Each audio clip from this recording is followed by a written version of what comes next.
Hey guys, and welcome back to Grace and Obstacles and another Formal Friday. Today's Formal Friday is my 8/9 week bump date, and I'll talk a little bit later as to why it's kind of an 8 and 9 because I had my dating ultrasound and things changed a little bit, but I'll talk a little bit more about that later on. So first, my symptoms. I'm still exhausted. I could sleep 24 hours a day, 7 days a week if I could, but I can't, so I don't.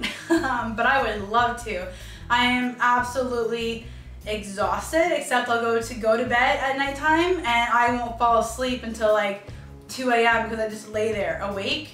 It's almost like pregnancy insomnia. I just cannot go to sleep, even though, I mean, I could sleep all day long, but as soon as I go to sleep at night, I can't. So it's the craziest thing. And then going along the theme of sleep, I've been having some crazy, vivid dreams. I actually dreamt, one of our cats went missing a little over a year ago, and I had a dream that we found her like across the road, like the house, I knew exactly where it was, and I woke up the next morning thinking that we had found our cat.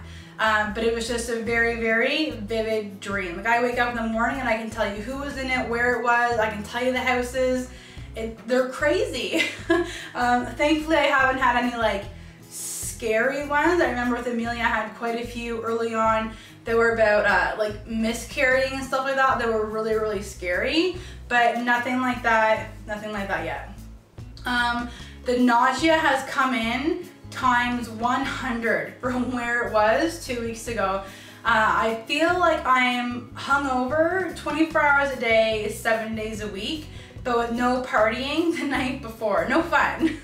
And so it's been horrible. I've only gotten sick a couple of times, but it's almost like I would prefer to actually get sick because I feel like the nausea would then go away as opposed to just being nauseated constantly.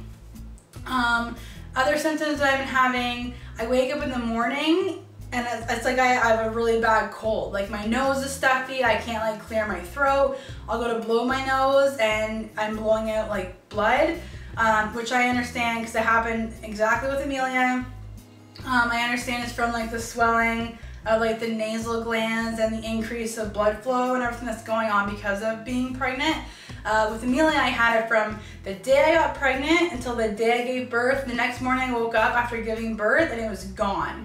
And so I knew that it was because I was pregnant. And so very similar things were happening that were happening with Amelia, except the nausea. I had nothing like this with Amelia. So I don't know if that means I'm having a boy or if it just means it's just a completely different pregnancy. But we'll see. Food aversions I'm having. The only thing I really cannot eat is cheese, which is very unfortunate because I love cheese on everything. And so I had cheese one night on a sandwich at my mom's, and it kind of tasted funny, but I thought maybe it was just her brand of cheese that she uses. And then I put our cheese on a bagel the next morning, and within 5 minutes I was running to the bathroom to get sick.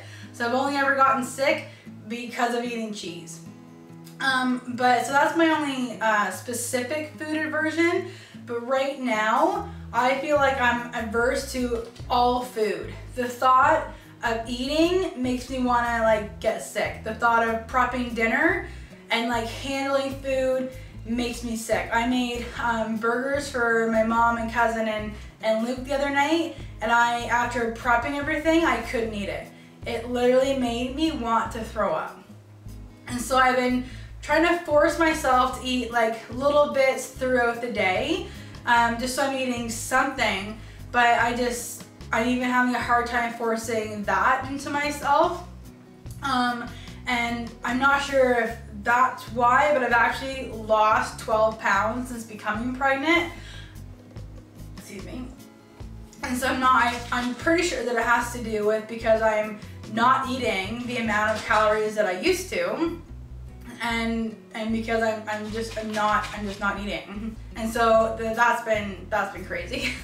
And the exact same thing happened with Amelia. It would come to dinner time and I would eat a couple forkfuls and I would just automatically feel full. Like there was nothing I could possibly put into my stomach, and as a result of that pregnancy, actually I lost 40 pounds that pregnancy because I just couldn't eat. And so it's very similar this pregnancy. And so moving on to my dating ultrasound, I finally had that. I felt like it was like light years away, but it finally came, and I actually almost did not make it. If you watch our daily vlogs, you saw that I got caught in the most random traffic stop, jam, whatever on the highway, which never ever happens around here.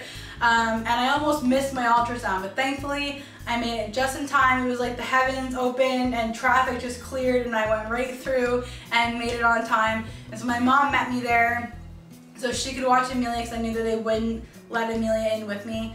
And so the technician, he's looking around. It was a new technician, never met him before. He was like looking around for a good 10 minutes and did not say a word. And that is one of my biggest like things that make me nervous during ultrasounds, is when they don't talk, because you don't know if something is wrong, or they're really trying like to see something that looks abnormal. So that made me really, really nervous. But about 10 minutes after we started, he goes, yeah, no, everything looked great. So I was like, oh, well, thank God, because you had me worried. And so I said, is there 1 and 2 in there? And there was only 1, as far as we know. He says sometimes twins can hide behind each other, but he said from what he saw, and at this point they can usually tell that there was only 1 in there. And now going into it, I thought for sure that I wanted twins. But as soon as he said that there was just 1, a sense of relief came over me, because I was like, oh, thank God, because I don't know if I can handle Amelia and 2 little ones. And I know that Luke was quite relieved as well. He was nervous about it, but we knew that there was a chance because of our high dose of fertility meds. And so we knew it was a possibility, and we would be just as happy if it was twins, but just 1 in there. And so I'm going to try, I don't know if this will focus in on the ultrasound, and if not, I'll take another video of it later and like insert it. But this is the ultrasound.